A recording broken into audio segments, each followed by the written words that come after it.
এইসব ভাইরাল জায়গা কেউ এখনো চিনে না, কেউ জানে না কোথায় এটা। আসো সমুদ্রের ঢেউ চারদিকে।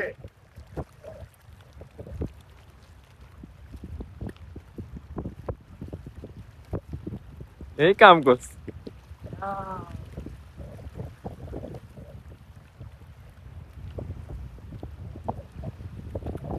আর যাইব না, নিবো গা। এই যে সমুদ্রের ঢেউ, সমুদ্রের ঢেউ, ভাইরাল রাস্তা। কিশোরগঞ্জের মধ্যে মনে হয় আর কেউ আসে না এখানে, ঠিক আছে? একদম প্রাকৃতিক আমার ফালাই দিব। আজকে আমরা চলে আসছি, কিন্তু এই যে দেখেন, এই যে দেখেন চলে আসছি আজকে। এই যে ঢেউ,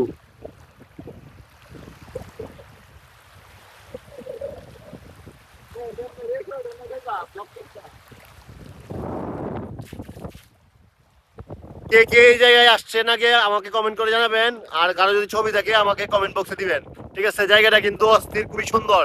আমার মনে হয় না আপনারা আগে কখনো এখানে আসছেন। সেই সুন্দর লোকেশন বলবো, আপনারা কমেন্টে বলেন। যদি লোকেশন জানতে চান কমেন্টে বলেন। কই আইলাম রে, কই আইলাম, এমন জায়গায় আগে কখনো আসি নাই, তো আজকে ফার্স্ট। তবে কিশোরগঞ্জের মধ্যে এত সুন্দর জায়গা আছে, আগে কেউ জানে না। আসুন দেখাই একটু। এই যে দেখেন, পাতা, পাতা, চারদিকে। সমুদ্রের মতো ঢেউ আসতেছে, সমুদ্রের মতো ঢেউ।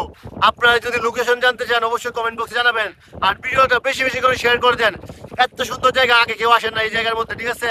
তবে আজকে যদি আপনাদেরকে লোকেশন বলে দিই, পরবর্তী সপ্তাহে মনে হয় আমি নিজে আসলে জায়গা পাবো না।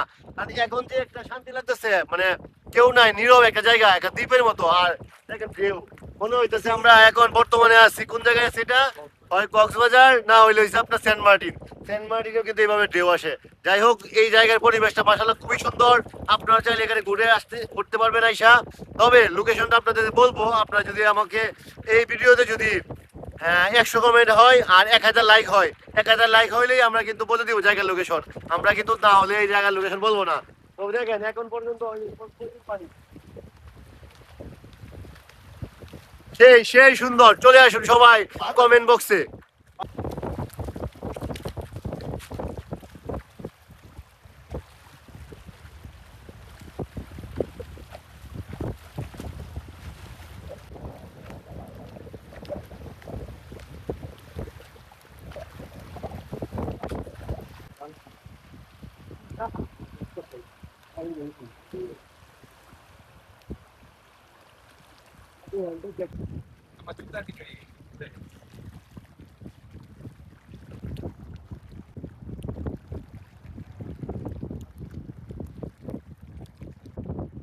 লো বাজেটে সমুদ্রের ট্যুর।